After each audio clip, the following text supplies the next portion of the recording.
Hello, and welcome to this episode of the Reset Podcast. I'm your host, Laura Mignot. Each episode, I bring on a different business leader or entrepreneur who's doing some game-changing work.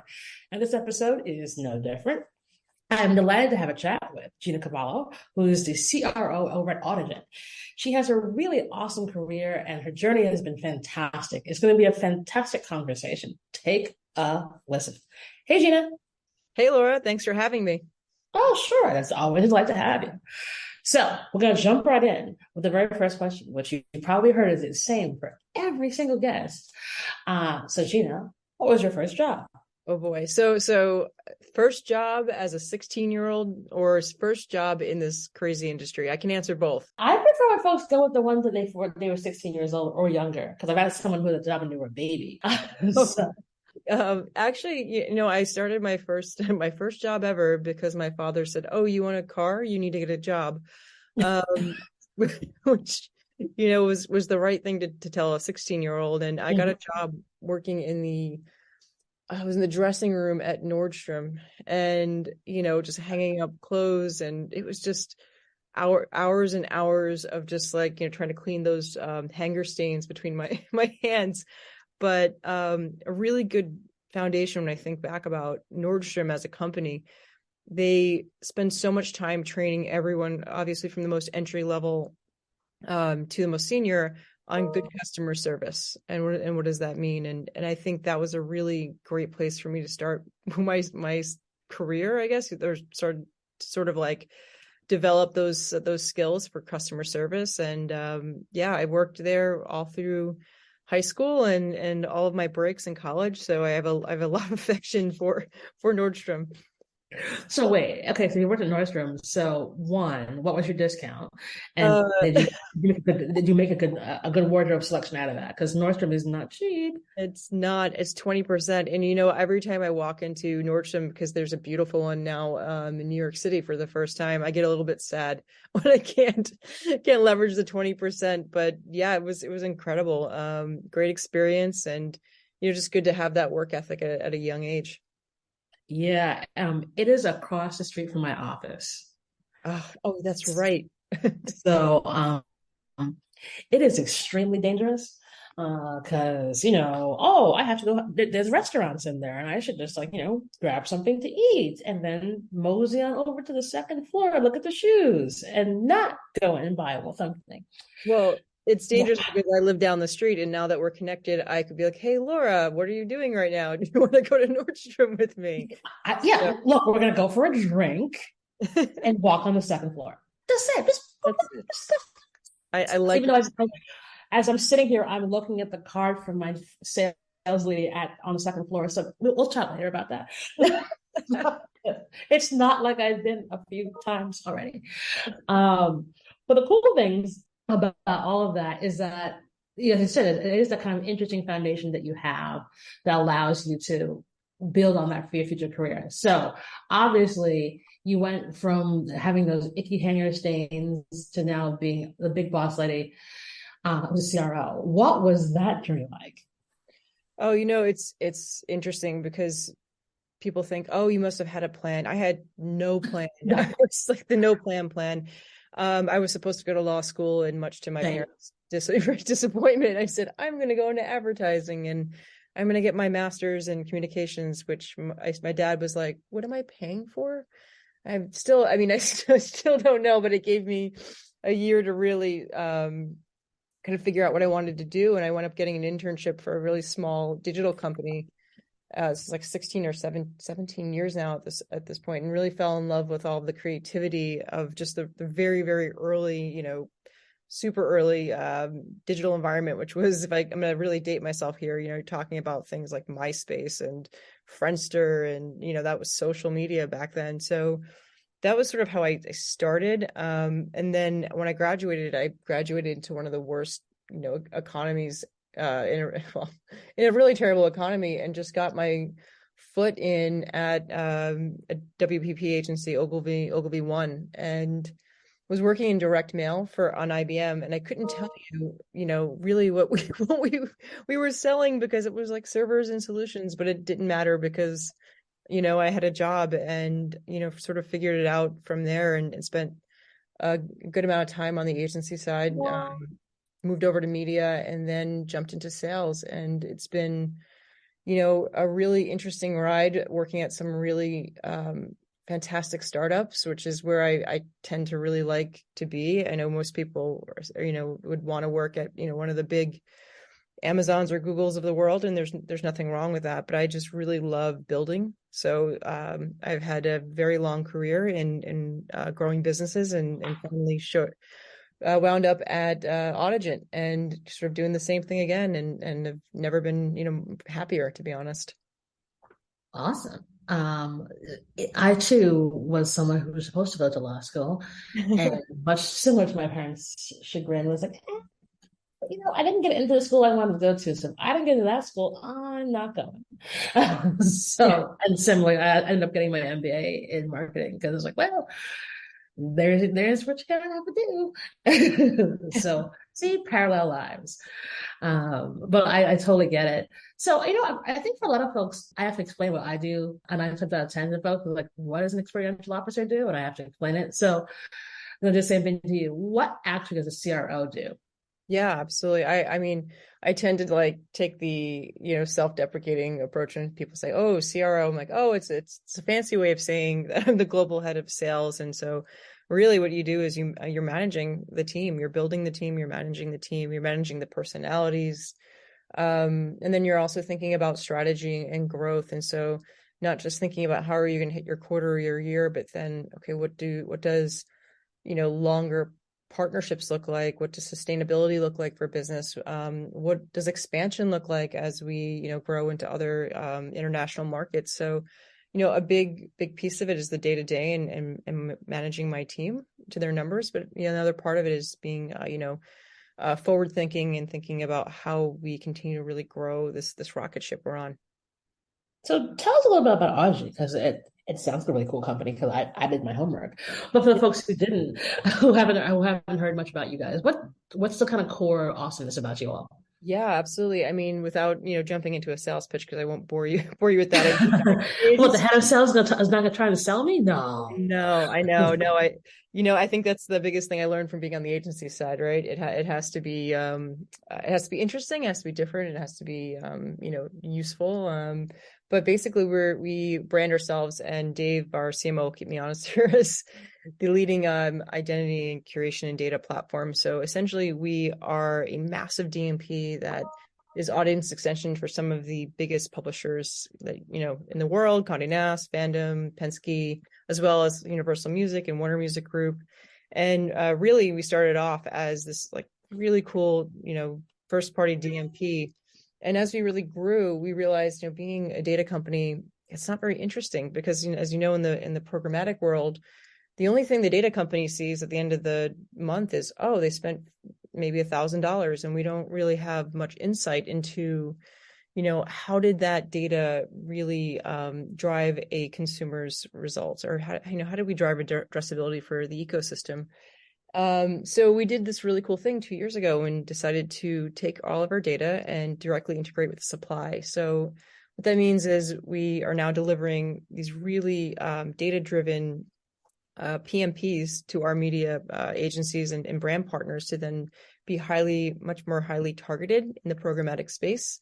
It allows us to do something super different. So, data has always been something that's really static. Audigent has sort of come up with this new way that makes data optimizable and flexible, which is, we're basically pioneering a different way of activating data in the programmatic world. So it's super exciting. I know I've said a lot of technical jargon, and hopefully no one on the other side is taking a nap.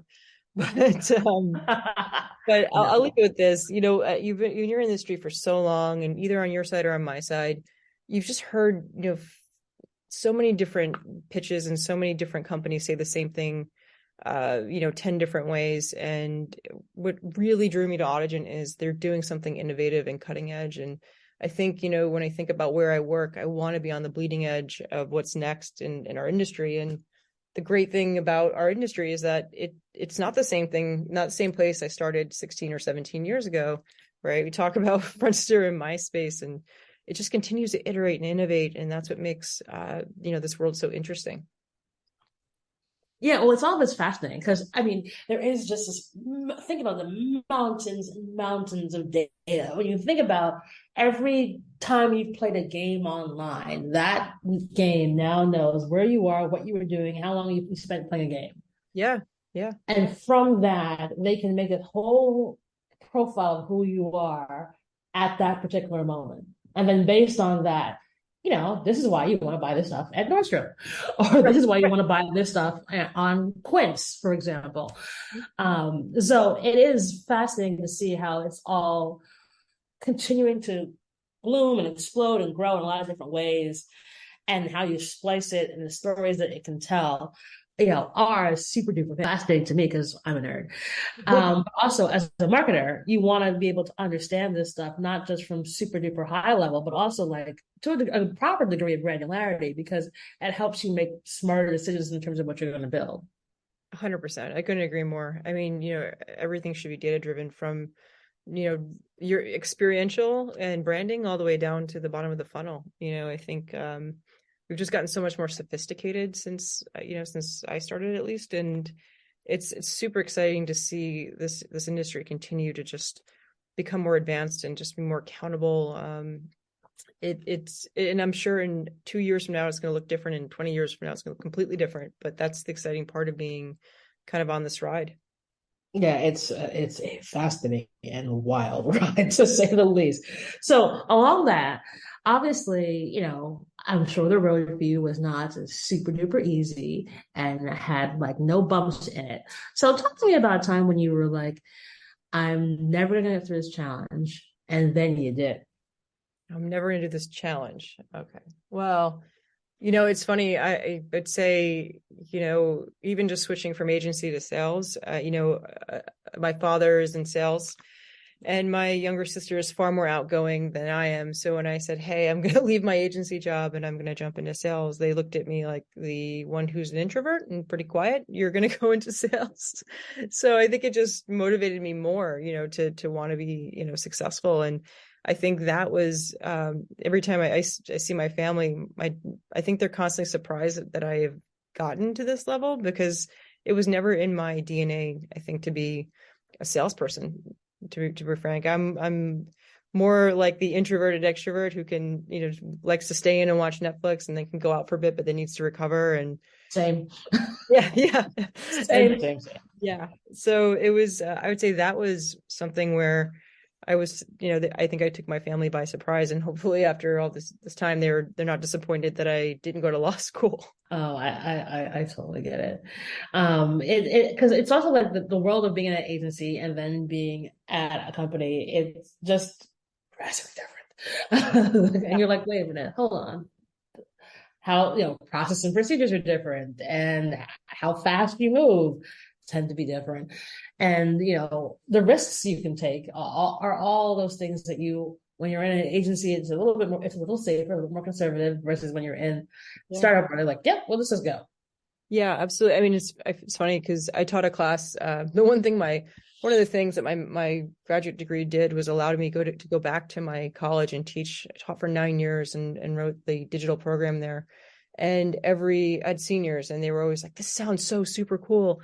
I want to be in sales." And I would just caveat, like, I got a great education on the agency side, and sales is a lot of fun, but here's all the things, like you mentioned, the risk. There's a big risk in job security. It's very binary. Either you hit your numbers or you don't. And I always caution with, the good and the bad, because it is definitely a different kind of stress, right? There, I think on the agency side, you've got the stress of, clients and meeting their needs, but on our side, it's numbers, clients, performance sometimes. So definitely try to be very even-handed when I'm talking to some of the younger folks about getting into this industry. And it's so key to doing anything. It's so important, especially right now. So, question for you: what was the experience with you all when COVID hit? Were you audited when the pandemic first hit, and what was that like for everybody? No, actually, I wasn't. I was actually running a startup for an Australian. It was an Australian startup I was running, and then the COVID sort of impacted, a lot of the the growth around just the uncertainty of what was going to happen. I don't think we knew anything then. And I had started another job probably around the time of lockdown, around like April of 2020. So I actually started and completed a job without ever being on the inside of the office. I don't think I even met half of the folks that I even managed during that time. But I think coming on to Audigent in January, it's really amazing to see how not only did they weather the storm as a newer brand, but they were growing, which says something to how unique the product is. Yeah, it's fascinating because like certainly like I started my job here at VML this year. And we're now coming back into the office, and it's just like, oh wow, office people. How tall are you? I had no idea. But also the camaraderie that you do have when you have folks in the office, and it's weird that we like forgot how that actually works. We were always like, oh yeah, we'll just be at the office, everyone go for drinks afterwards, and now it's like, well, what day will everybody be in the office and can spend a little bit of time, because you're all on Teams meetings all day long or on Zoom calls all day long, to get up and go say hi to somebody who's sitting across from you. Like the whole dynamic has changed so much. I think it's so important though. We don't mandate folks to come to the office, but I'll tell you, my team opts to come in just to sit around each other, or just even to have my one-on-ones with some of my sales team in person. Or even to run down the hall into my boss's office and get something done in 2 seconds that would have taken, an hour to schedule to sit on Zoom. And, I think for me, I really enjoy being back in person. I get energy from being around my colleagues. I don't think you can substitute for that human interaction. And frankly, for me, I found it really hard. Like, I didn't find as much joy in my job being on the other side of the screen. Now that I'm back and I'm around my colleagues, it's for me so much more happy. Yeah, the energy just hits different. It really does. And it's funny you say that because I do the same thing. It's like, it's faster for me to like get up and walk from my desk to my CEO's desk. Like, hey, I have a question for you. Provided she's not on a Teams call. And just like, hey, I have a question. Yeah. And answer that rather than let me try and schedule time with her. What? No. You literally can just go, hey, I have two things. This. Cool? Great. Bye. Yeah. That took 2 minutes. Oh, you're speaking my language. That's exactly the best way to work. I mean, it takes 2 seconds, and I much prefer it just to be able to sort of, we're in a get stuff done kind of mode, and that's the easiest way. Yeah, it's quite though the change in the way we work now has been so fascinating, and it'll be interesting to see how it all shakes out like next year, when I think more companies are going to start mandating folks come back in the office, who stays, who goes, how that affects the teams that we've got. It should be quite interesting. Yeah, absolutely. I mean, we like I said, we don't mandate folks because we also want to be cognizant of the fact that people have lives outside the office, and what's going to make some people work harder is to make sure, hey, if I can pick my kid up from school at 4:30 and have that flexibility, or I can be home a few more nights a week to have dinner with them. When people are genuinely happy, I think they work harder, and having flexibility is super important. I think for me, I never noticed how much I had to do on my own during COVID. It was running in between Zoom meetings, walking the dog, switching the laundry, trying to figure out what to have for dinner. And it's just, you need to have flexibility to be able to manage your life both inside and outside the office. Yeah, I think the importance of that's the thing. It's like juggling that life that we now all have that's different than the one we had prior to COVID. It just is. Yeah. And the thing that you prioritize, family, home, your own mental health, all those things are now of paramount importance. And I think prior to COVID that we never prioritized those things. And as we think now about how we have to be good stewards and good leaders, taking those aspects all into account are going to be key to making sure that we've got great employees who want to keep working for us. Yeah, absolutely. I think, leading by example is super important. You can't take care of your team or show up for them if you're not taking care of yourself. So that means you're actually using your days off. I'm glad to hear it, Gina. Oh, absolutely. I mean, I did take my first vacation in September. I did wait, but no, absolutely.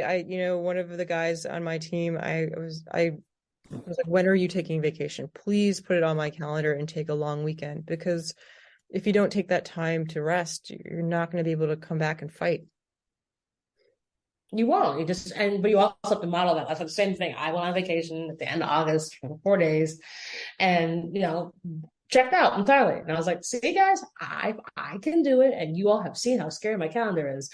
That means you all can do this thing. I'm not gonna lie to you, Laura. I landed and I slept 11 hours. It was the most glorious time ever. I slept 11 hours. Same. I slept on the beach. I was in Puerto Rico. I slept on the beach every day for 4 days and did nothing but do that, have drinks brought to me, and go to the spa. So I was like, I don't want to be bothered by anybody. I don't know why we haven't been best friends before this, but I can see it happening. Yeah, no, we're going to be past this. This is going to happen. I mean, you live nearby my office, so therefore you have a reason to come by and say hi. And we already figured out where we're going to be drinking. I mean, shopping. I mean, so all good. So thinking about where you are now and how far you've come, what do you think you'd tell 18-year-old Gina? Oh, God, that's a tough one. I think, not being so hard on yourself is something I think that I still sort of struggle with, but also making time for things that are important. I think the pandemic was a big wake-up call for us to sort of stop and pay attention to the things that really matter. My parents are only 45 minutes away, but I don't get up to see them as much as I need to. And, you for the first time was able to see, oh my God, they're in their 70s and 80s. Like, I really need to prioritize these things. And I think when you're 18, you just are gung ho and you go at 150 miles an hour. And I frankly needed the pandemic to pull the plug to stop and say, oh my God, I've been traveling, 200 days a year for a decade. Oh my God, what have I missed? And I think that was something I think I would have probably incorporated a little bit more of balance into my life prior to. Yeah, the balance thing is a thing that what is that? Oh, it's funny. Right before the pandemic, I had been saying to folks we stop saying this whole thing about work-life balance and just call it balance. Yeah. And however we have to figure it out, we just have to figure out what it is, what works for each of us. Because some folks are just going to be topsy-turvy for a bit, and some folks are going to be able to figure it out and be like, I have to prioritize X, Y, and Z. Yep. And I think when we had the pandemic, it made everybody stop forcibly, look and reassess where you currently were and what changes that you needed to make. 100%. Yeah. I mean, I think when people ask about, oh, how do you balance it all? It's like, nobody balances it all, right? There's no 50-50. Like, if they're saying it, they're lying because it doesn't exist. It's about how do you do the best to make sure that the things that make you aren't ignored. So it could be your friends, your family, your workouts, your sleep, but whatever it is that make you whole, that you find a way to make sure that those things don't drop. But I'll never say that it's going to be 50-50. There's some weeks where I'm running at 90 and I'm by Friday I just want to be horizontal on the couch and order every meal from Seamless and not move, and that's okay. But I think it's about making sure you're mindful of those things. Yeah, I mean, we are living parallel lives. I see this. We truly are. Because similarly, I've been traveling for 10 years straight, and the pandemic made me stay home because my entire industry got shut down. Right.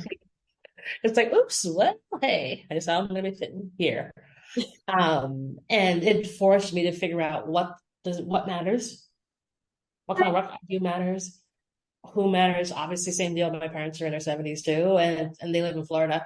God. and all the stuff that goes around with that. Like, I think there is this interesting clash. I think that we're called the sandwich generation, because it sounds like you and I are within a similar age bracket, where we have parents who are getting older, and our own lives. So we get sandwiched in between the two of those. And we have to figure out how to prioritize this without pulling out our hair. And the pandemic really did force everyone within this sort of sandwich generation to figure out, okay, what actually matters the most And how do I prioritize those things and the types of work that we do and the thing and how we respond and how we actually sleep and actually do the work is going to be key. So yeah, similarly, um, preaching to the choir.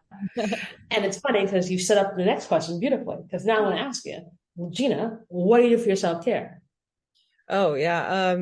It's funny, when I started at Audigent, I tend to do this, I just go like a rocket ship, and a few months in, I'm like, oh my God, I've stopped. I haven't gone to my trainer twice a week like I usually do. And I'm on acupuncture. And, after a few months, those are the things. I mean, my trainer, who is I joke around, that he's my longest relationship, but it's been 8 years. And it's a really big part of my routine. So I'm someone who's really into wellness and fitness, and making sure that, I see him twice a week and I get my workouts in between that. And I'm eating, eating healthy and staying hydrated and sleeping.